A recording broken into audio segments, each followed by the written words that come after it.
ఏం డిసైడ్ అయ్యారు జాషువా? ఓటే కనీసం 1000 రూపాయలు ఇవ్వాలి సార్. వాళ్ళు ఎంత ఇస్తారట? అది ఇంకా లీక్ అవ్వలేదు సార్. అయితే ఎంత పంపించమంటావు? ఒక 20 పంపించండి సార్, మిగతాది నామినేషన్ తర్వాత చూసుకుందాం. అభిను, ఆ బ్యాగ్తో పంపించు. వాళ్ళు ఇంకోటికి ఎంత ఇస్తారని డిక్లేర్ చేయలేదు సార్. నాకు తెలిసి ఒక 1000 వరకే వచ్చు. అయితే మనం 2000 ఇద్దాం. బడ్జెట్ ఎక్కువ వద్దేమో. జనాల మైండ్లో మనం గుర్తుండాలంటే తప్పకుండా వాళ్ళకన్నా ఎక్కువ ఇవ్వాలి సార్. సరే మీరన్నట్టే చేద్దాం రా. ఈసారి ఓటు ఎలాగైనా మనకే పడాలండి. ఏం జాషువా, ఓటుకి 1000 రూపాయలేనా? అంతే కదక్క. మీ తమ్ముడు ఇప్పుడే వచ్చి 2000 ఇచ్చెళ్ళాడు. ఇలా అయితే మీరెప్పుడు గెలుస్తారు?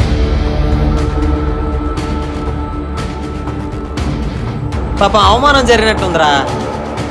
ఓటుకు నోటే కాదు, అప్పుడప్పుడు సీసా కూడా ఇవ్వాలన్న సీనియర్ కార్యకర్తకి చెప్పండి రా. ఓడిపోతారని తెలిసి కూడా ఆ పార్టీ వైపు ఉంటారేంట్రా?